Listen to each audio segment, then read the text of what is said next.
If it wasn't for the same voice as Archer, it would be nothing. Yeah. What's a bigger trip? What's a bigger trip is when there's like that dude did a sandwich commercial, and seeing him like his physical real life form, like associated with that voice is just like without a combat turtleneck on. I mean, it just makes sense. I taught like AutoCAD. I think it was like version 12 for 1 year. And if you did good in my class, you could go sit in the back and watch Beavis and Butthead during the test. It's like you were allowed. And it was always like these old dudes that were getting kicked out of like a machine shop that I was retraining. And you'd see a bunch of them just sitting back there chuckling to Beavis and Butthead while I tested the rest of the class. 2012, man. Okay, Boomer. I hear you, man. How many times are you guys going to say that today? Oh, at least. I'm not quite a boomer. I'm Gen X. The biggest generational thing I've noticed that's like the more obscure one is like for me, I've given up on like privacy a long time ago. I mean, it's good in theory, right? Like I love it, but like I've just given up. Like it's just like they're tracking me, they know everything, whatever. It's not even inferred. They tagged you at birth. But like anyone over 40, they're like, turn my location off. Like, no, we're not. Welcome and thanks for listening to this episode of the Construction Dorkcast. As you can hear from the snippets we recorded before going live, we're going to have some laughs and dig into some of the differences between those of us who are a bit longer in the tooth and those dang whippersnappers that keep stepping on our lawns. We're joined this time by James Simpson of Evolve MEP and Walker Lockard from DADO. Sit back, sip your favorite beverage, and enjoy. Don't forget to engage on the socials, like, comment, and share to help us grow the Construction Dork community.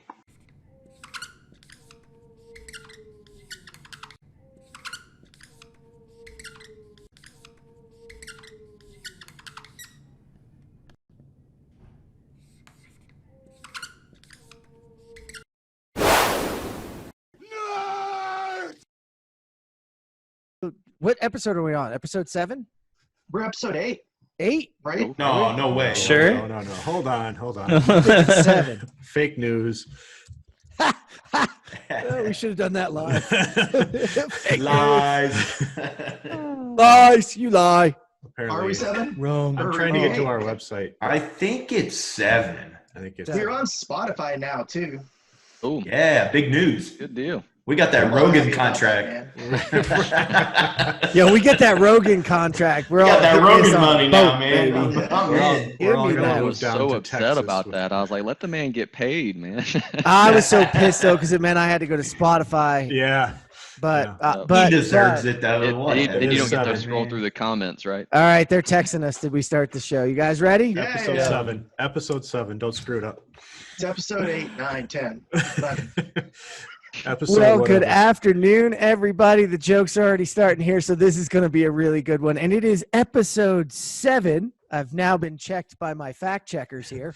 Episode 7 of the Dorkcast, The Next Generation. Today's going to be an awesome day.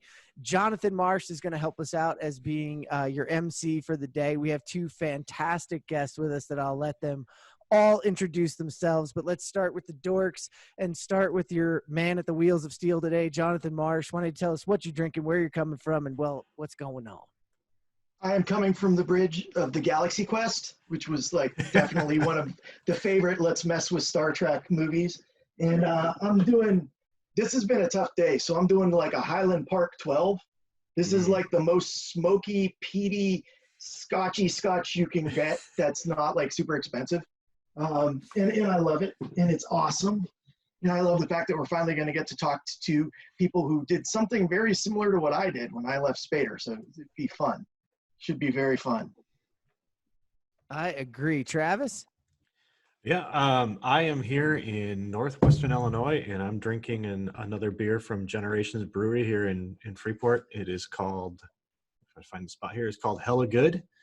And it is hella good. It's probably one of my favorite brews from the area. It's nice and crisp and clean. So it's a really good beer. Tasty today. Trent, looks like you're coming to us from a NASCAR. Oh, no. That's Formula One. Come on. Come on. That's sacred Come on, I had ground. to have a little fun. Them's fighting words. Man, that man. one's.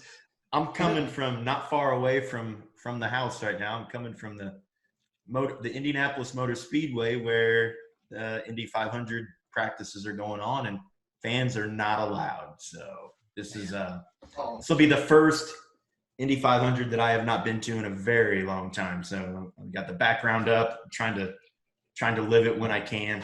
And you're gonna be watching live from the house at least. Yeah, live from the house. I mean, it's like 8 miles from my house, and I'll be. Can you hear it when you step outside? That's a no. That's a big no. Actually, you know what? I might have to try it. I've never. I've always been there. You've always been there. But just tell people you can. I totally can hear it. Well, I got a bone snapper rye. Let's find that. Ooh, that's like nice. A white rye? It's not white. It's just empty. Mostly empty is what that is. I got the whole Yeti full. Yeah. This is not the holder bottle. This is what it's in. I opened it this morning, not just now. It's fine. Hey, you can't drink all day if you don't start in the morning. So that's right. That's True. Good for you.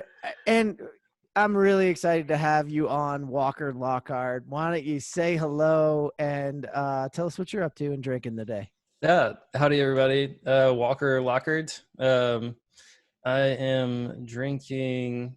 It's called Everybody Love Everybody by Martin House Brewing. I got this put in a crowler by Lone Star Taps and Caps just down the street from the house here. So this is fresh out of the tap. And it is a DADO tradition to do Aloha Friday. So I'm very happy to deliver on an unexpected note, having Aloha cans. So. What style of beer is that? It is an IPA. It's really good too. Oh. It's not overbearingly. Oh, damn, that sounded really disappointing. I heard as soon as you said, "Oh, an IPA." Oh, no. Man, I'm not a fan of the hops. I can throw some shade at Marsh too. I'm not a fan of the peat either. So. Really? Come on. Wait, you have to grow some hair on your chest. Yeah. So you must like a rye. I didn't hear you throwing. I do like rye. There we go. We agree there, and you know, not last, not least, James Simpson. Hey guys, I am coming from you live from the bar, and I'm going a little strong today. I've got some. I don't know if you can see it, some single barrels Jack, nice. Which I actually got as a wedding gift from one of my old high school buddies. So that's cool. Excellent. Yeah. And for all of you out there, don't worry, I carded them before we got started, so we're all good there. Yeah, that's it. And we were joking about that before I get carded like routinely. So. Yeah, I'd card you in a second. But I'm going to have to say I'm actually envious. At this point, I don't get carded, and now I probably feel worse than you do when you get carded. So don't worry, buddy. There's a moment in which you'll go. You eventually look forward to it. Yeah, man, I missed that. Well, you know, I'm the usual one that's taking the opposite route. So I've got my pink bottle here that you can barely see with my different ski stickers on it and my On It sticker. You know, everybody knows the On It, and I'm drinking Zip Fizz again today because I got to go for a ride after this, I think, because today's episode, I'm near the campfire. Unfortunately, near the closest and most important fire in the country is only like 20 miles that way. So we get sunset at about 6 o'clock at night here, and it's a plume of smoke. So hopefully we're good here. I'm going to turn it over to Jonathan Marsh and let him talk about the next generation. And I think Travis Trent and I are going to throw as many questions as we can. Reminder to everybody listening, because we do have people live, ask your questions. We've already had a few that were sent in, so we really appreciate those. So yeah, Jonathan, take it away. Yeah, Jeff's right. We we said that we were going to have the young generation on, and there was instantly questions. And I actually thought the one that Jeff sent in, Jeff Peterson, was probably like almost the exact same question I would ask you. I think I'm going to ask Walker first. So you were working with a contractor, and you decided to sort of transition into solution provider instead. What kind of helped you make that decision? What led you to do that?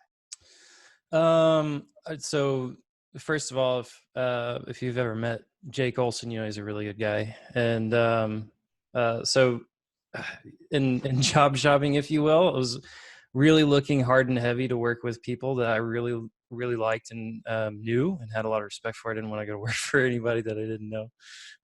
Jeff knows this because I called him all the time asking for help. And Man, I think what helped in that though was it's probably had a lot more to do with the startup aspect, and that when I was at my contractor, I had this breadth of knowledge about a lot of things, and I didn't have a whole lot of depth of knowledge. And in a startup, that's a great toolkit because you wind up having to do everything, and it's turned out to be a really, really fun ride. How about you, James? Do you have like anything that you thought really was part of that decision-making process for you? Yeah, for me, I've kind of was obviously doing the coordination and BIM and QA and, that general workflow. And, the deeper you get into that, the more you need customization and in-house stuff. And so I kind of started pushing forward and filling those gaps and workflows and just programming in general, and kind of really ironically realized I really enjoyed it, right? And was I just enjoyed the challenge. That's really what it's all about is, I can take something on, and then if I, accomplish it, if I even get close to mastering it, I'm like, I need something else. I just got to constantly kind of feel like I'm growing and moving forward, right?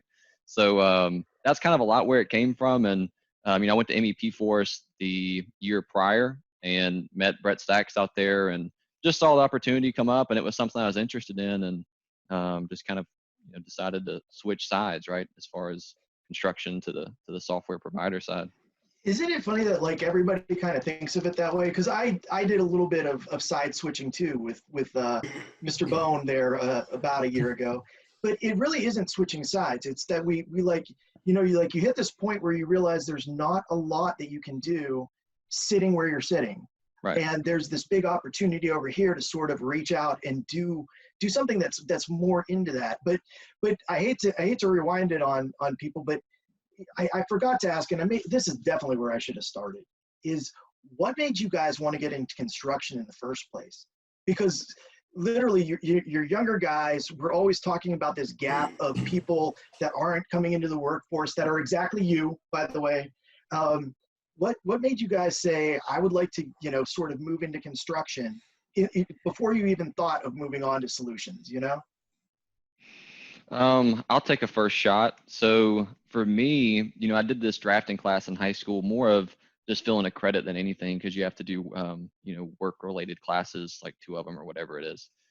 So realized I kind of enjoyed it some, but what really happened is I kind of had this internship going on, and it wasn't so much necessarily at first I even fully enjoyed it, because honestly, I didn't really know what I was doing. You know what I mean? But I realized I was good at it, and the more I got, interested in it, the more opportunities I saw and so on. I just realized, construction is just totally different thing than what oftentimes you perceive it as, from the outside before you really get into the trenches with it. And so I almost stumbled upon it in a way, and then just kind of, hooked onto it once I realized what it was. It's kind of my background anyway. How about you, Walker? I mean, did you come in knowing that it was construction, or did you get roped into it? I kind of got roped into it. So again, if you know me, or if you've read some of my work, you've probably seen some reference to like military study, or just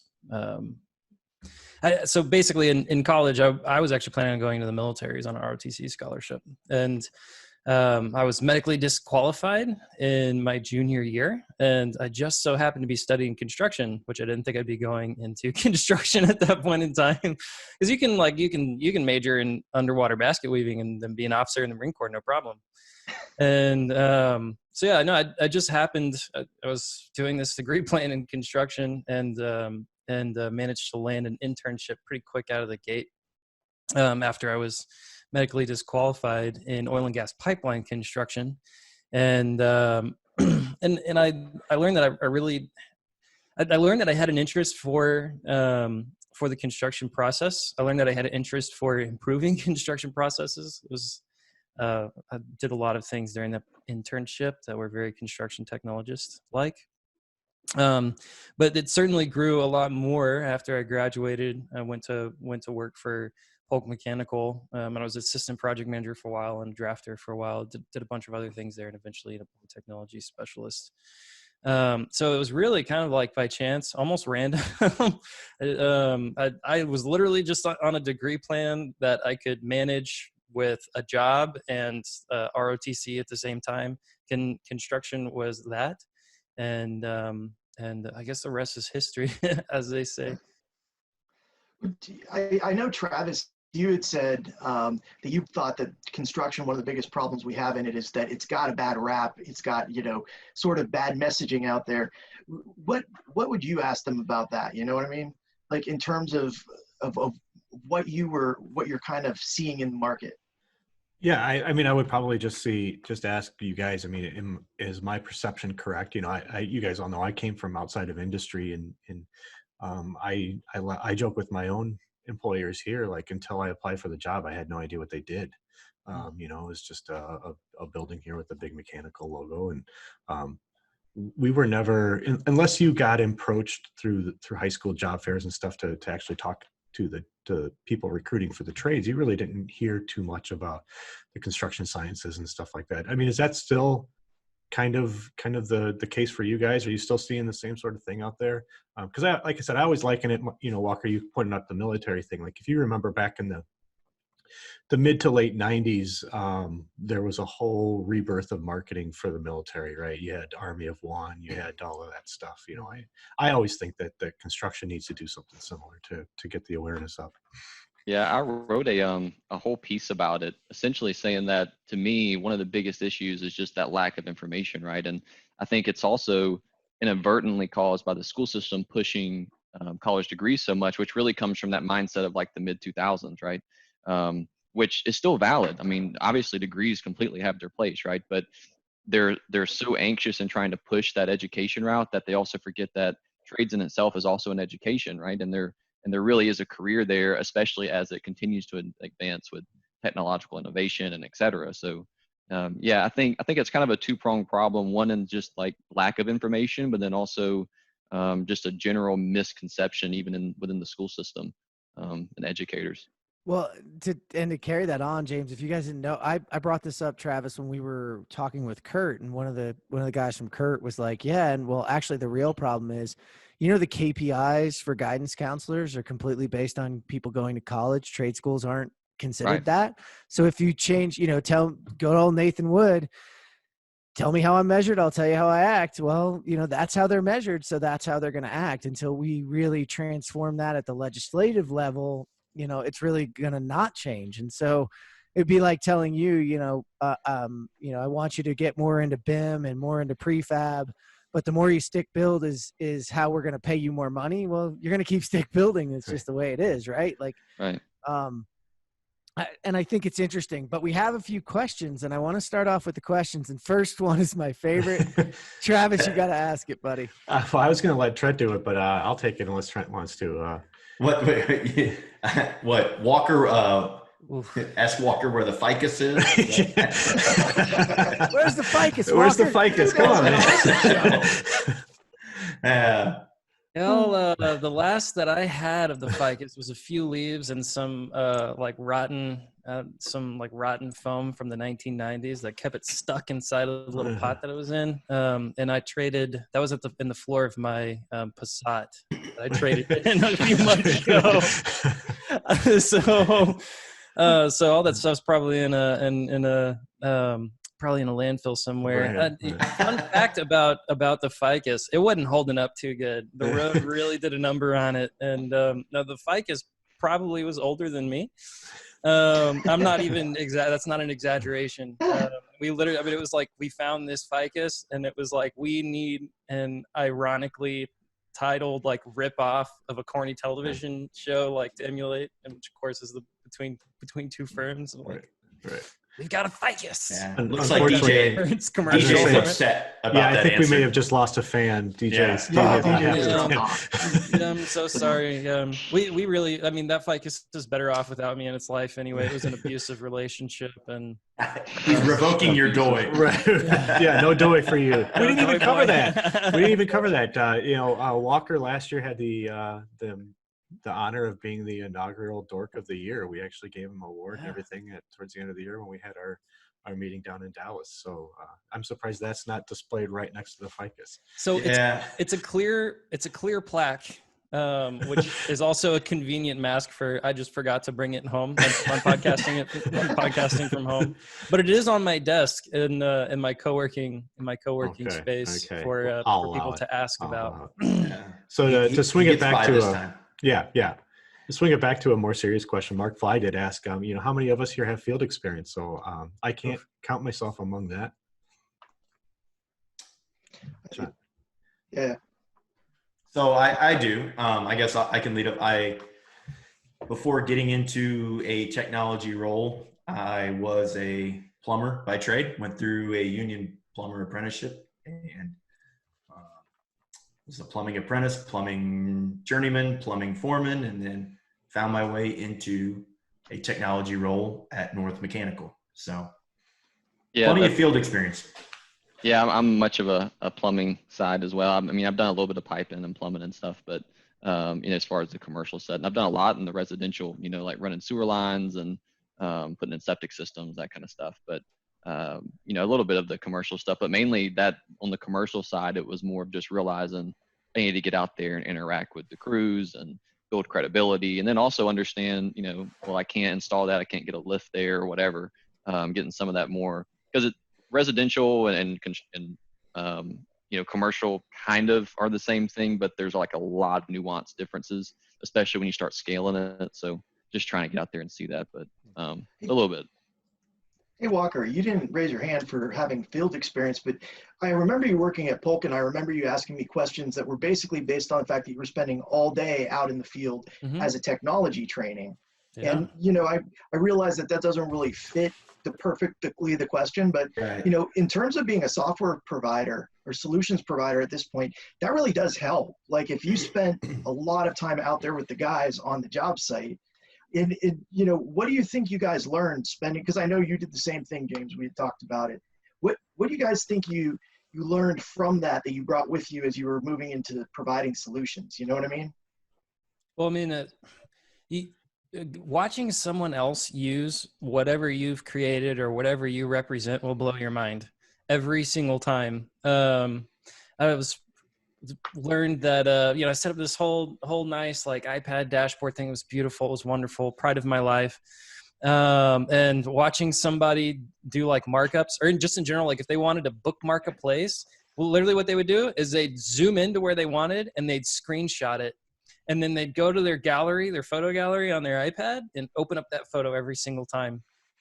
And I wouldn't necessarily say it's like humbling. It's not a negative experience at all, but you just realize that this your end users, how they use their software and how their brain works in terms of the creativity paths that they take are quite a bit different than what you originally intended. Not that it's necessarily wrong, right? And I also think it taught me a lot about just the ability to push myself to take a training or to give instruction as methodically as possible. And in addition to that, just being able to meet people right where they're at. I can't tell you how many times, even today, I get on a phone call with somebody or with a company to do a training or something like that, and everybody had to come to the main office to get in the main conference room. Being able to meet somebody right where they're at, in the middle of whatever they're in the middle of, whatever problems they have going on outside the job trailer that you're training them inside of, is really valuable, and it gives you exposure and it gives you respect for what they do. Yeah, and then it also wins you some respect too, I imagine, right? Right. Yeah, right. It's the respect for. I think Emily's on the call. I think, or yeah, she's on this webinar. She and I actually a little over a year ago did a panel together. Actually, it was almost like two. Anyways, it was called Hearts, Minds, and Technology, and kind of the bonus round, because you have your ethos and you have your pathos and your logos for logic and mind, right? But you have your ethos for the appreciation of ethics, or the appreciation of an ethic of a certain person or a certain idea. Yeah, it's kind of funny. I mean, it's a little bit off topic, but just watching users use your product is like, it really is. It's the most eye-opening experience, because it's like fancy bells and whistles are just that if all they do is, make noise. It's like if they don't, if it's not impactful or even, what they're really envisioning or a part of their, what their natural workflow, it's like you're fighting an uphill battle. Yeah. It's just the way. We talked about that on a previous episode. What's the ultimate value added to a project is when you make the lives of the guys in the field easier, right? Right. I mean, and that's what you're doing. So not only do you earn their respect, but you earn the project management respect too, because that's value added to the project every day. Yeah, you really have to think of it as like it takes service industry to a whole new realm, right? I literally, it's not just service industry. Like I literally am here to serve your needs better, right? So when you really get into that mindset, it definitely shapes how you're building things for sure. Do you think that, to bring it back to the whole, new dorkness and everything, do you think that pushing yourself to the field helps you get that acceptance more? I don't have any field experience, but being the grizzled, gray-beard, wise old man, I can stand up on a job site and because I have the technology background, I at least get listened to. Do you feel like because you're younger, you have foremen that probably look even older and grizzled, more grizzled than I do at times, probably pushing on you? Do you think being able to say, well, yeah, I've done your job as well, so I know, at least have the background to be relatable? Yeah, I want Walker to touch on it too, because I wonder if it's the same. But for me, whenever, if it's very much a give and take to find, it's not immediate by any means. And just to give an example of like how it really formed for me was, you're coordinating a job, right? And you're sitting beside a former superintendent, former foreman, whatever, who's now, in office. And they'll see you draw something, but, oh, this kid knows what he's doing, right? And then, you may draw it right over a stairwell or something, and it just obviously can't go there for some reason. Then they correct you and so on. But what they start to notice is it kind of will also reverse, where it's like, okay, well, I don't know everything, but I know enough to know that, you have to use a quarter bin there versus a sweep, right? And they just, obviously they knew that too. They just made a mistake. But you kind of, it's that give and take of like slowly, like, oh, okay, you do know, right? But age definitely it'll kind of hinder you at first. But if you come in humble, and you come in just always hungry and humble and willing to learn, it'll at least get you off on the right foot. I think that humility is a huge part of it, especially with the older guys. I'll tell you, when I was running VDC, I had a position called VDC Field Technician. And the whole purpose of it was, hey, I wanted you to learn how to use a Faro and a Trimble and all that stuff. But what it really was I wanted you to spend time out in the field with the foremen and with the journeymen, learning and gaining some credibility with them. And I thought the best way to do that was to give you guys some tech equipment to go out there and show them that this tech equipment worked. And so, like, what was when you got into the field, when you started actually being out there, what were some of your early successes? Do you have anything that, like, you were like, yes, that was absolutely worth the trip. This was a total win. Anything come to mind? I think for me, the biggest one was digital data capture. Again, if you've read my crap, you know that I reference this paradox a lot, because it was such a victory and such a frustration that I realized that people had, was that, like, how long does it take for somebody to do a daily report, right? And then actually going through what our daily report is and then asking, why is that on there? Like, why do I need a foreman or a superintendent to write down all of their rental equipment on a daily log when they have a rental equipment log? Like, just being able to ask those questions and dig into that, and then present them with something that solved their problem. There's this one guy that I worked with. His name was Kevin Tuttle, and he was a millwright. And Kevin would get sick, and I'm 100% serious as a heart attack here. He gets sick to his stomach opening up his laptop. That's how nervous it made him, especially if people were watching him. But you think about, this dude is used to being the most competent person in his proximity at the thing that he does, until he opens up a laptop, right? And we're talking about a nervous man. And we set him up with the ability to basically use his voice to not have to type, or use his mobile device first, his phone, because he could text, right? And he could send emails, to use his phone and to type as little as possible in order to complete a daily report, right? And Kevin went from doing like a daily report whenever someone hopped on his ass once a month about not doing them to doing one every stinking day, right? No one had to ask him. No one had to keep up with him. It turns out it's not that he didn't want to do a daily report. It was just such an obstacle in his job, right? And it wasn't something that gave him percents complete on his job site. It wasn't something that was going to be a metric that he was measured, that his performance was measured by, right? We didn't get to scale that one too much to the organization. So, but to answer your question, that one was like the biggest one, and it was cool because it was a super no-brainer. It was pretty easy, and it just solved the problem. Yeah, I mean, for me, mine was more of like a one-to-one, I suppose. I was tasked with heading up prefabrication whenever we first started pushing that at my old company, and that's pretty much an instance. That's really trial by fire, right? Because you can gain 100% credibility if you get it right, or you can lose complete credibility if it's wrong.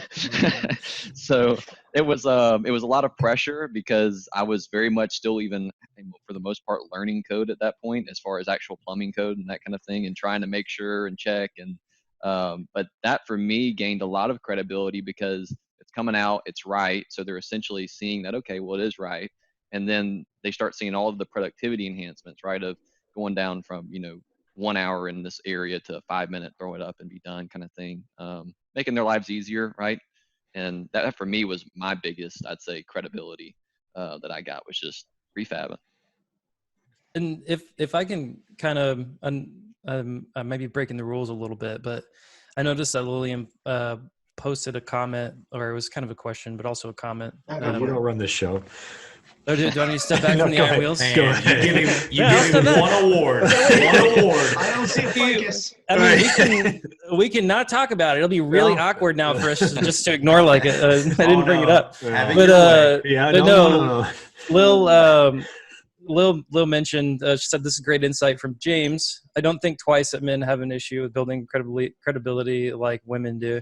And just to kind of dovetail on that, personally, you're sitting next to someone who has a completely different walk of life than you do, and there can be some insecurity there, right? And sitting next to somebody, it's like, wow, I like geeking out about films and stuff, and this dude's over here talking about TIG welding. I don't even know what that is. And it's like, this dude's, it's like, I feel about half as manly as I did walking into this job trailer. Right. Well, for me, that's one of the things, because like, it sounds cliche, but one of the real reasons, and it's kind of an obscure one, of like why I really love construction, is there's just so many different personality types. And sometimes it's, that's part of the challenge too, is, okay, well, how do I move this forward, given not just the obstacles I'm facing with just implementation, but also the human element as well, right? Being able to, get the networking, people skills, whatever, you want to refer to it as, to say, well, hey, what do you think about this thing? And let me ask you, and being able to know, okay, this phrase, or try and, right? So just the human element for me is also, like I said, as cliche as it is, a big draw for construction for the same reason.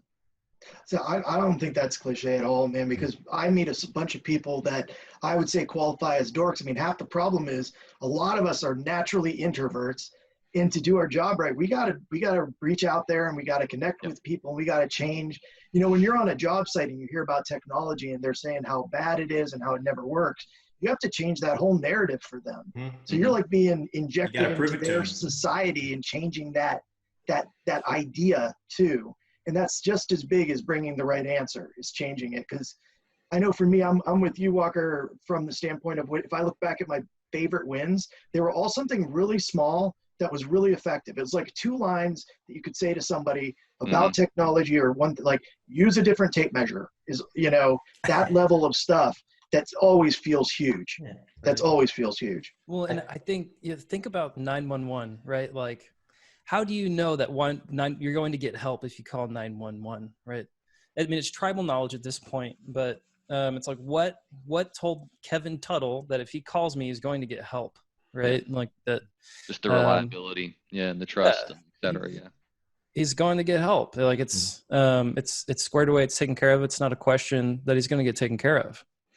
I've always been at the standpoint as, I may not know the answer, but I'll at least listen. We can. That's a huge thing too. When you talk about generational gaps, is and that is something, you know, admittedly I struggled with, but I think we all really struggle with it. Just more so when you're younger, is a lot of times you're so anxious to prove what you know, right? You completely make yourself seem like you know everything. Like you come off very, you know what I mean? And it's the wrong approach in construction for sure, because these guys are like, you don't know nothing. And they're mostly right? You're just like, well, I know this, I know more about this 5% thing. And it's like, well, yeah, but the other 95, you still have to go. So keeping that in perspective, yeah, that was a interesting dynamic. The construction industry believes in the gold standard, but instead of gold being gold in this case, the gold standard is experience, right? If knowledge is capital, then what's backing up my knowledge? And experience is the lack of experience has been a challenge from time to time. But as what you're saying, listening and then asking questions every single time you don't understand something, because it turns out a lot of people just really like talking about what they do. I mean, that's why they do it for 40 to 60 to 80 hours a week. I did learn one question that frustrates people, though, is if you start asking why a lot, they get really annoyed. Yeah. You can't ask why. You can't ask why are you not doing it this way. You have to say, well, that's really interesting. I'd like to hear more about how super great that process is. But there's you're doing good. You're doing natural. Yeah, you've got. There's a good kind of why, right? If I'm walking a job site, it's the time that I learn what the hell the sanitary vent systems are for, right? Is because I asked why. Why do you have vent system, right? Like I put together PVC, like I don't know, I've hooked up mobile homes or whatever with PVC before. They're you just pipe it over to the sewage tank or whatever, not sewage tank, but you get what I'm talking about, right? Exactly what I'm getting at. Totally get you. Anyway, context is always key, right? I mean, the context. Thank you. 5 points. Yeah. So, anyways, but being like, why do we need a vent system for that? It's like, oh, well, if we don't, everybody will die because of methane gas poisoning, right? And I wouldn't have known that if I didn't ask why. So I think it's those kinds of things, right? A technical why are really welcome. I think sometimes what ruffles the feather is the tribal knowledge whys. Which in the circumstance where nobody really knows why. Yeah, it's just the way we do it. So I mean, it is what it is, guy.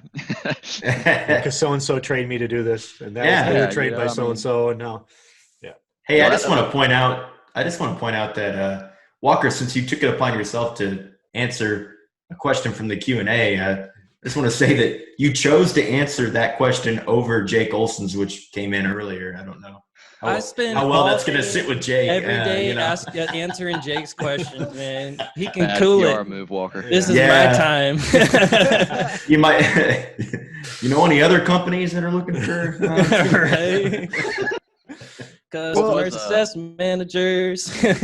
I want to loop this back around though, real quick, because you guys talked about, knowledge being capital, and it's kind of interesting because you guys are that like next generation. And, Walker, you and I have spent a bunch of time on the phone. I haven't talked to you as much, James, but I've worked with others coming in the industry. And there's this idea of holding it onto it is what makes you powerful versus, spreading it out. And I think, spreading it out, or if you go to the Josh Bone, that democratization of it. Yeah. If you democratize the BIM process or democratize the model, the model. I had the Q&A up. That was Simpson. You just did the perfect Josh Bone. I'm changing my question. Oh no! Give me your best Josh, but no. I will not do a Josh Bone. I respect him too much. Yeah, he's a good one. How do you convince them that democratizing what they have in their heads actually lifts them up to do more and to be able to do more and to share it? I'd be interested because you guys kind of have to do that with your own information, but how do you think you can unlock them? I'll go first. For me, it's really that it's very hard to overcome the mindset that you have the super secret process and that thing alone is the reason you're excelling, right? And the reality is, more than likely everyone else is doing it as well. They're just all keeping it a secret. It's just minutely different. Like, okay, yeah, I mean, just in the BIM world, you renumber this way, the other person renumbers the exact same way. They're just naming it different, but you're still doing the same thing, right? Yeah. for the most part, everyone's discovered the workflow that works. What really is hanging everyone up is the minute details. And what's so interesting about it is we're all struggling with the same minute details. And if we could all just overcome that first thought and really talk about them, it would really push us all forward at the same pace, right? But it is something you struggle with because everyone assumes that what they're doing is the most unique one. And I'm not saying that, there's not a couple of those out there, right? I mean, I'm sure there are, but in general, we're all pretty much doing the same thing, and it really benefits everyone, right? What does Nate like to, what is it? What does Nathan say? The rising tide raises all ships. Yes. Blah, blah, blah. Everybody's got You a owe name him for money. something. Yeah. We gotta get all our buzzwords out. Hurry up, right now. The Nathanism. So that was my plug. So Oh man. Hey, we don't plug on this show, all right? We plug for Nathan, that poor guy anytime we can, right? Lord knows he needs it. Yeah. Hey, going back to the tribal knowledge thing and kind of tying in Jake's question a little bit, what was coming into the industry in college and high school as they described construction? Because you guys are the closest to that because it's like a million years since we've all been there. What did it sound like? Did it sound like, construction was going to be what it turned out? Or is the idea, sort of not there? Is it's sort of nebulous as to what construction actually is going to be like?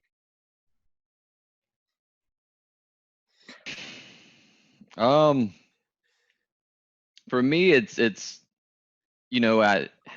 was hard for me to really understand what it was up until literally I was involved in it.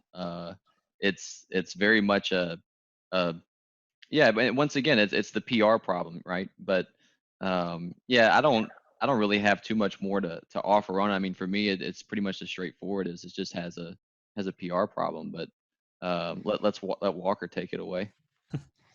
Well, I think to bring back what you're talking about, Travis, as far as like the military's campaign, and frankly, I don't remember a lot of the campaign from the 90s, but I know a lot. I don't mean that. Man. I don't mean that. Wow. Okay, chill. Shots fired. Freaking A. That was right across Hello. my bow. Worst guess ever. That was a great military pun, by the way, Travis. Yeah, thank you. You're welcome. But a lot of that had to do with communicating a valuable culture and also a sense of professionalism, right? When I would talk to people about other people, a Marine about a Ranger, right? And if they had something good to say to them, it was about they're very professional, right? What I also hear from time to time is that we need professional labor supervisors, professional leaders in our labor force who can handle things and who can work through problems like developing a schedule, taking charge of material handling, that have principled leadership skills, right? These are intentional things. They don't happen on accident. Similar to the military, there's no piece of knowledge in the military that happens on accident. That's why there's MCDP-1, a manual on war fighting, right? It's because it's not like this is just something that's passed down, but it's because it's something that's a respected piece of the craft, if you will, of war fighting. I agree with what you're saying very much, James. And if I can also add on to that, my dad just retired from a career as a shop teacher. He taught auto mechanics. He taught small engine repair, and he's taught metal shop. Right. When he retired, they closed his shop down permanently. And that's what's happening is that when these people get out of these roles, when these programs that have limited to no funding left, right, they close the shop in their wake, right? Yeah. So what does and by the way, that's in an inner city middle school. The majority of the students don't have the resources that I was fortunate enough to have. And I'm not even talking about money, right? I'm talking about having a 2-parent home, right? Yeah. Like never having to worry about where my next meal is coming from, right? A lot of his students, they don't have that opportunity. They don't have, they don't have those basic privileges that I grew up to take for granted, and they're closing that. So how's that for PR? What does that tell people? Right? Yeah.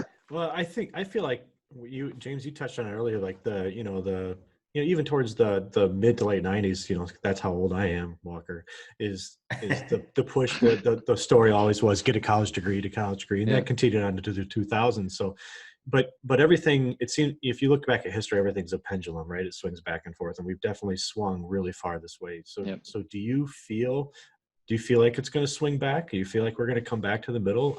I do hear rumblings, obviously, inside of construction, but construction's so big that a little rumble from different places might not be enough emphasis to really pull it back, to bring back those trade programs. I live in a rural area, and several small schools around us still do have drafting programs and stuff in high school, but it is very minimal.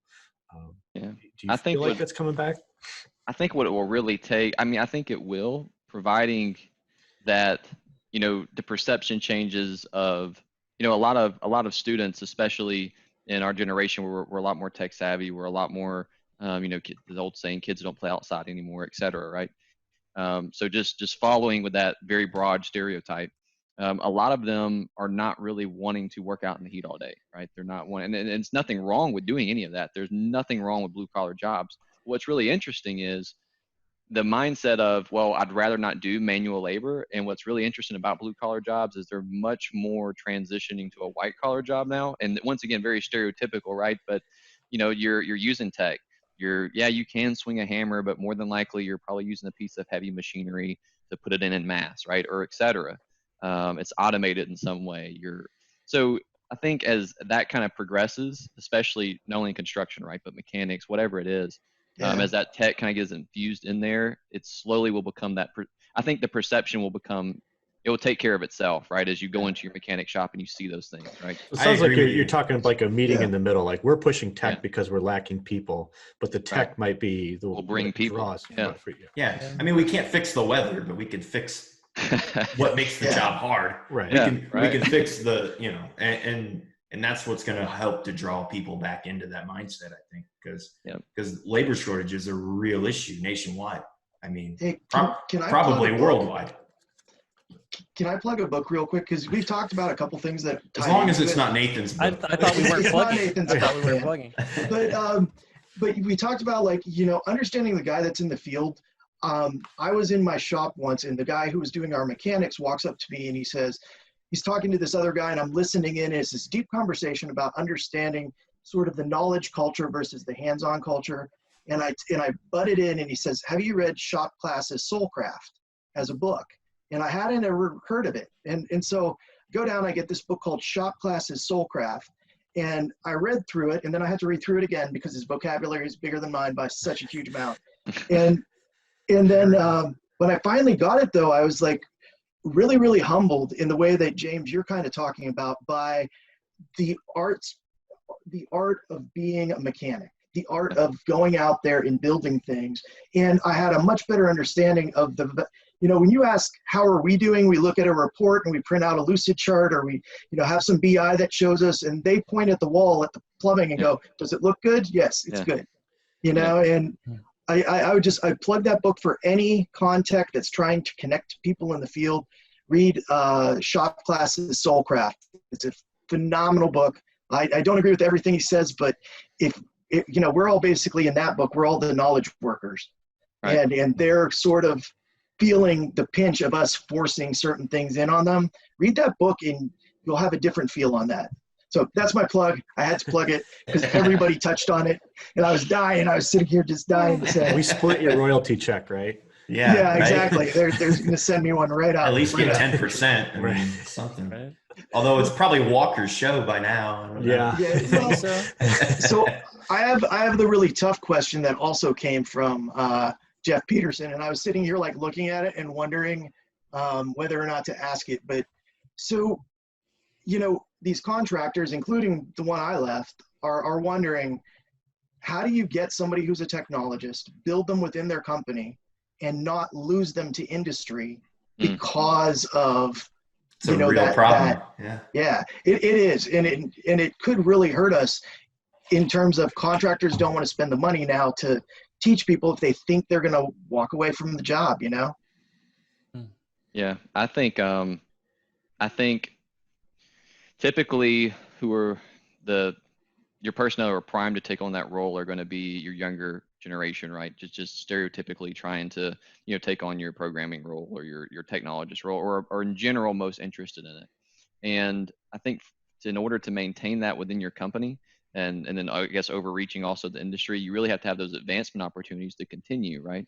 And construction technologist, but not just, I need another job title after construction technologist, but have the resources to really pursue it as a full-on, not just a box. Yes, we have a construction technologist, but that they have the freedom to really pursue that to what they think they need to do and interest, right? And just versus treating it as, we have one and like we're kind of trying to be on the cutting edge, to really making it a priority, and then making them feel like that job title is a priority, and just to get that overall satisfaction from it, right? So it's not so much of just being able to graduate on to the next best thing, but just having that path there to where you can really just take it to where, the echelon of where it could be, I guess, would probably be my take on it. I think you really hit on something there. And it can't be this amorphous effort, right? Like in innovation side of an organization, it needs to be really, really intentional. And James, you're also very much right about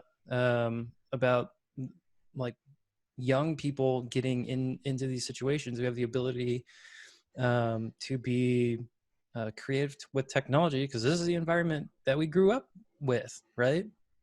And we just, maybe some of us just decided to ask why a little bit more. Why does our phone do this when we press this or what have you? Right. Then, and that's really the or could it also do this thing? Yeah, right. I think looking back, when I moved over to technology, I just knew that where I was at with my knowledge and my experience, with everything that I'd been through, I wasn't worth more money. I wasn't worth leveling up. I wasn't worth being a supervisor. I didn't have the knowledge or the competency for that. And I needed to go into, and I need to put myself into a situation where I can increase my value through experience, right? The gold standard. And still be inspired, right? Because I was very much inspired by the job site, by construction.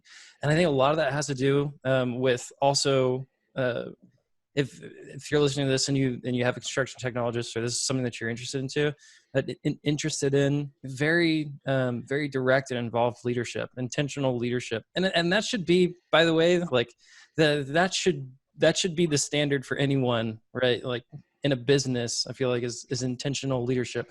Again, Travis, to all the military stuff, there is no leadership activity that happens that is not 100% intentional, that is not indoctrinated, that's not taught as a core value or belief in the military. And a lot of people in construction appreciate the military, appreciate veterans, and appreciate what they do, and don't always appreciate the doctrine insofar as actually executing on it themselves, which I think is a fallacy we all struggle with, right? Noticing that something is good and then not doing anything about it. Right? Yeah. Because I would be drinking water right now and saying that I have a ride that I'm going to do after this. Right. Right. I guess, man, this whole monologue is just, you have to be intentional about everything. Nothing happens on accident. If you want to keep somebody, then be intentional about it. Yeah. Don't just. I've seen technologists whose work is touted, and then they're like a fixture in this. They're a fixture in this business or a company that's just like an exhibit on display to pass by, right? When their innovation has permeated the entire business, right? And what does that piggyback too a little bit? Sorry. No, go ahead. I was just going to say, this is something that I've noticed, or we've noticed as an organization here is this isn't strictly to the technologists. We have project engineers, we have new PMs, we have apprentices. Everybody, your age, you whippersnappers, you like to see a path. You like to know that there can't feel stagnant. There's you want to gamify everything. You want to check boxes. You want to move along. So I think that's an important point that you make. That it's definitely for sure in the construction technologist role, where we do see a lot of people in our positions leaving construction to go to other industries or to software in particular. But then across the organization, it's also for the younger people. Like they want to see where they can progress along the path. And if you don't have that, you are going to lose people, and you're going to have a hard time recruiting people, whether that's from the general public or if we're trying to steal a couple of people back from software or from other innovation type companies. Yeah, you can and once again, I'm biased, right, because it's my personality anyway, but you definitely have to constantly, at least especially with the younger generation, feel challenged, can't feel stagnant. And it doesn't necessarily mean, like I said, it's not monetary, it's not okay, give them another job title. That's one way, but pretty much anything that just makes them feel like they're moving forward, they're making change, they're not stagnant, they're able to progress and treated, whatever they're doing is kind of treated, I guess, if it's valued and it's intentional. I think that is probably the real key. It's bigger than just, will tech companies have, a bigger budget or they have these fancier job titles or whatever the excuse is. It's really just, kind of like Walker said, intentional leadership and just not being stagnant, within that field either. Well, don't we have to treat it kind of like we treat the trades, right? I mean, we bring them up through apprentices to journeymen, and we want them to be better at whatever they're doing, pipe fitters, whatever it might be, raising their game consistently. And we don't say, well, we're not going to train them to do that because they might leave. Right. They do leave. They go to other construction companies. They stay because they know they're valued. And I think we need to value everyone in the organization the way we value a lot of the skill, because I think we've got to look at the skill as a different skill and really intentionally create space for them to grow. And also, we can't be afraid. People are going to come and people are going to go. It's what's best for them. I believe that both of you made the choices that you made and will make choices in your futures that could take you back to those places because you're making them based off what's best for you. And that's what we have to hope as organizations. I mean, sometimes I hate to see people go, but I got to wave because I've got nothing left for them. Right. And the best thing they can do is spread their wings and fly. So I just don't understand. And I know maybe it's the shortages of skilled trade and labor that causes this, but I see that fear in a lot of leaders. It's that saying of what's that saying? It's a CEO sits down with a CFO, and the CFO is very worried that they're spending money on all of this training and that it could go to waste because the person could leave. And the CEO says, well, you're asking me, what if we spend money and they leave? And I'm more worried about what if they don't and they stay. Because the worst, right? Because, at some point, either now or in the, or in the past or whatever, we've all been in leadership positions. And, as leaders, we know that, what's even worse than seeing a good employee leave is a bad one just somehow always managed to stay around. And it's just is what it is, but so there's nothing wrong with training and someone leave. I mean, number one, you're at least avoiding that other stagnation in your company, but also what's wrong with it? You're known as a place of growth. You're attracting top talent. You're attracting those people who are inspiring to grow themselves and ultimately grow your company just because you're known as that place of growth, right? So there's a lot to really unpack there. Yeah. I like Jake's question here, Jonathan. If you what does Jake have to question. say? I just wanted to say DJ Phelps said something that I really agree with, and that's the freedom to fail. I think that's a really, really, really huge part of what is tough. Like, I watched all the people that worked for me, and if they're not free to fail, it's very, very hard to do this job, because we're basically bringing new tech in. We're going to fail, and we're going to fail consistently. And you have to have the freedom to do that. You have to have people willing to say, well, it's better than it was before. But Trent, I agree with you totally. Why don't you ask him the question? Yeah, you're good. Cool. To piggyback on yours, because if you're on the cutting edge, you're on the bleeding edge, right? Absolutely. I mean, it's going to happen every time. You're going to bleed before you figure it out. But no, going off of, because Walker and James are guys that went from contractors to technology companies. And Jake brought up the point. It's like, so how would you rank the importance of the switch? And I know this is, we're not going to share actual numbers here, but like what makes a person move from one path to the other? Like, what's important? Is it pay and benefits that's important? Is it career path progression? I think you've kind of already touched on this. Or is it culture? Because the real lesson to learn here is what can we as contractors learn? I mean, how do we, one, keep the talent, or two, how do we get the talent back? I mean, right. What's really important here? Right. Yeah, go ahead, Walker. Yes. Culture, a million times culture, please God, culture. Yeah. What's that saying? Culture eats strategy for breakfast or something like that? Yeah. So, when I was interviewing for this position, it was a little bit more than 11 months ago now. And probably about a year ago. About a year ago, I was interviewing for this position, and specifically the interview with Jake, right? And it's like, so, do you want to be a manager, or what do you want to go? What do you want to do after this? And I was like, I don't know, right? I don't know. I still don't know, right? This is 11 months later, right? A little scary, right? But the fact that I was able to tell him that, right, that we can still have a conversation about that 11 months later, and it's not a problem, is such a godsend. And by the way, that's not. I know I've lit Jake up on this webinar, and I don't want to give him too big of a head, but that's not. But that is our entire organization, by the way, right? Like that. Everybody who's in a leadership position, all of my peers, this is the relationship that we have, and of course, it's a benefit of being in a 16-person organization, right? It's a little easier to manage and facilitate that kind of culture than a 500-person company. But dear God, shouldn't change the principle, right? And I'm reminded if there's a book out there called Triangle Sales, and they talk about how to gauge where you're at with the customer relationship, and they use 5 things at scale, right? SCALE, status, certainty, autonomy, likeness, and equity. And this is what I measure my customer relationships with, right? If I damage one of these, not is somebody a manager, but do they feel like a manager, right? Certainty, what's next? Autonomy, do I have a choice? Likeness, is there someone else like me who's done it before? Equity, am I getting my money's worth, or am I getting my time's worth out of it? If I treat everybody, every one of my peers, everyone who's working for me, everyone that I'm working for that way, and this is just speculation, right? This is something I've been noodling on. That is powerful, right? And that's not necessarily a program.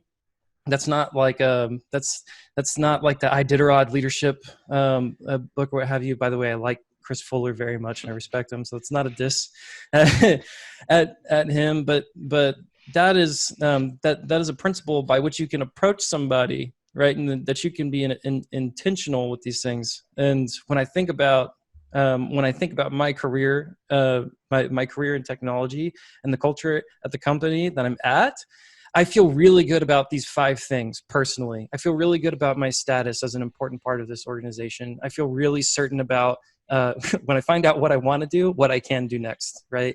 Yeah. I feel very much that I do have a choice, right? We can have a discussion. If I want to take on a particular account, then I can have a discussion about it, right? Hey, I want to take that account, or I need help over here. I have the autonomy, the likeness. I have access to people who've done it similar to me, and equity. I really feel like this is a good investment of my time. Imagine if everybody felt like that inside of a company. Yeah. So us contractors need to take note. We need, because here's the deal. To me, it sounds like us contractors are training the people at tech that are taking their products to the next level. We're training all the people that are going on to do that. We've got to figure out how to keep those people with us. That's big. Yeah. Not trying to take people away from Jake, but it's not cool to lose a talent like Walker Lockard or James Simpson. That's James is probably familiar with this name, right? But Corbin's Electric in Phoenix, Arizona. What impressed me about their company wasn't how much work they did or anything like that. Was how freaking awesome their culture was, right? Like we didn't just read a book and then we thought it was cool. We read the book and we were like, let's do this stuff, right? So I think there was like 2 second lean or something from LinkedIn. Like Harvey's Plumbing comes to mind. Those like these little shops little shops that do some awesome, just do some awesome stuff. It's not about how big you are. I agree. Really I agree. Obviously, I mean, you can't disagree with what Walker said. I would say though, and once again, it may just be personal bias, but I would honestly say progression. And once again, not just monetary, not just job title, not just, but coming from a development background too, there's no more rewarding feeling than when you press run and then like everything compiles without it. It's like this holy grail of like, oh. So like that kind of feeling, but in your job every day, right? Not just when you're coding, like that is what keeps people, that knowing that they're moving forward, that they've accomplished something, that just like when you're in the field and you hang a rack of pipe and you look up, you feel good about what you did that day. It's that physical, a sense of accomplishment. I think that would definitely, keep most people around. Those are great answers. Yeah. By the way, that's why I only deal with non-compiled, only interpreted programming languages. You can write sloppy code then, all the sloppy code you want. Hey, man, my code is awesome, man. It's just not compiled. It's interpreted. Scoping. You can write bad code that still gets compiled, by the way. Very true. Yeah, that's true. That's true. Yeah, I've done plenty myself. We talked about it. So we're getting sort of towards the end of our time. Hell, we're over our time already. Oh man. I got a last question we're for just you, having though. fun. Yeah. It goes quick, man. So now that you guys have moved on, you're with Solutions, but now you're confronting a whole bunch of different people. You have a huge group of people that you're talking to that are in the industry. What do you think that has brought to your understanding of contracting? Has it changed it? Would you repeat the question? I'm sorry. Since you've moved to software and you've got to see more than just your company, you got to see into all those others. Because I look into other people's companies every day. Yeah. And my view of construction is completely different than it was when I was sitting inside a desk looking at one company. Yeah, it's I'm much looking more at holistic, 20. right? Yeah. And from my standpoint, all I've seen is this huge culture shift within the industry, and that's the most important part of technology from where I'm sitting. What have you guys seen that is your sort of takeaway from changing seats? For me, I would say just the holistic view of, it's very exciting seeing that all the possibilities are and what people are doing, but it's also like very daunting of how far we really have to go. I think it's not just how far we can go, like that's the exciting part, but then like how far we also have to go. It's just that holistic view for me has been the most eye-opening part, or the most different, is just realizing that it really isn't just isolated to that company. Like it's not just this company's problem, it's an industry problem. And at that point, one, it puts it in perspective and it's exciting because there's potential there, but then also, it's a daunting task. So I'd just say, the holistic view of it would be just what comes naturally from it. So I've gotten to work with, people who are, you're a drafter or you're a vice president and you're trying to push our solution at your organization, right? And this is the flag that you're waving. I've seen people with all the resources that they need, not just money, but also time and people, right? In order to invest in that.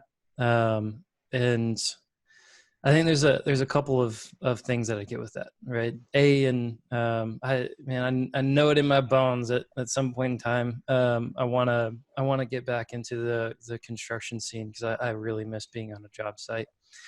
Me too. So I know that, right? And I know what to go back to go back and ask for, right? Very specifically, because by the way, I'm seeing a lot of the customers that I'm working with, they don't have enough resources, right? Period. They've been given permission, but they've not been given money or people, or they've been given money and people, but they've not been given permission, right? By the way, you need all of those in order to push any kind of innovation initiative. So I know what to go back and ask for, number one. Number two,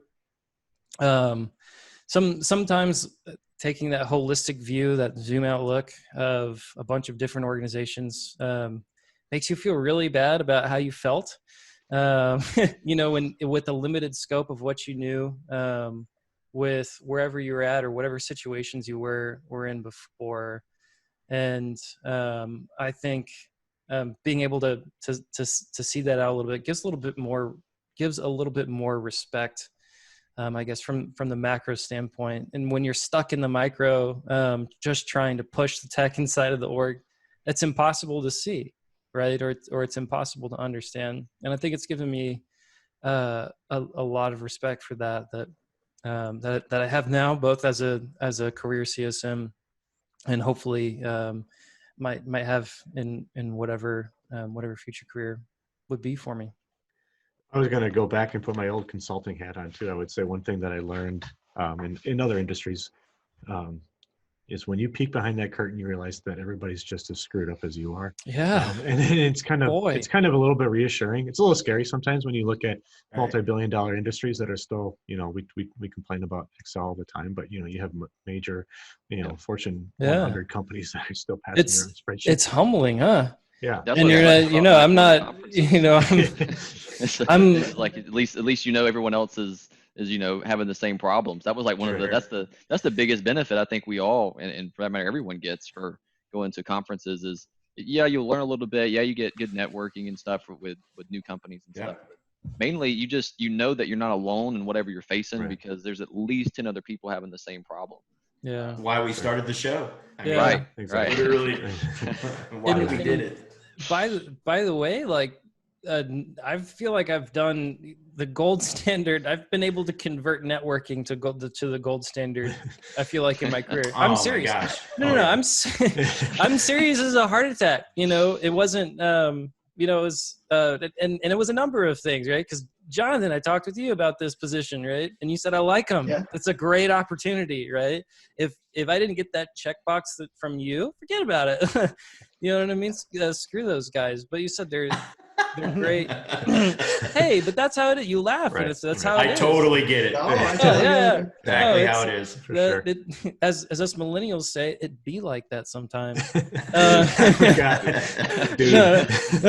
Oh wow! Can we? Too many dude. Cut him off. Shut him up. All right, the guy's coming. Too much. It gets to cut you guys off, and we did have one last one from Jake Olson that was actually posed for Travis Voss, but I'm actually going to leave that as a teaser for later because I think that's actually episode worthy, to be honest. And I think it's going to take a long time to explain a lot about what Travis set up. But I want to thank Walker and James for joining us today. Something that I got out of this for you guys, so you guys know, I think the future of construction technology is bright thanks to the fact that we know we have people like you. These are two of the best right here, man. Yeah, for sure. Thanks for coming out. Absolutely. I appreciate it, guys. And joining us. It's been a pleasure to getting to know both of you over time, and to have your thoughts here was really important for us. This Construction Dorks thing, not to shadow into the answer of Jake's question, but it's an organic thing that it's going to grow, and it's going to take reaching out to each other and making these connections. And the gold standard at Walker, I think you're talking about, is what we're building right here, right? It's the framework of it. I can't tell you how many times I've asked you guys questions when I'm going places, and I've learned plenty from both of you, and I've learned plenty from the other three on here. And, we're losing a few online right now, but the 14 people online, I've learned a lot from them. DJ Phipps, Jake Olson, all those people out there. You can't learn anything from DJ. DJ likes to tell me things. I don't know if I'm learning them. DJ had an important message for you in the chat box about. I'm sure he did. Somehow that doesn't surprise me. I think before we go, we got to settle who's older, Walker or James. Yes. I am 23. I turned 24 in 2 months. I'm trying really hard not to react right now. I'm 27. Okay. There you go. It's drastic. Hey, guys, tip your drinks. Come back and join us in 2 weeks for our next episode. We appreciate all of you listening. We don't get to do this without you, but it is about you. So remember to sign up and subscribe. Send us emails. We listen. Talk to us.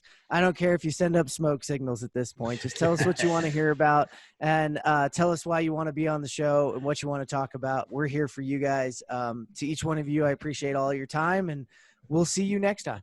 Yeah. All right. Thanks Cheers. a lot. Thank you. Cheers. Cheers.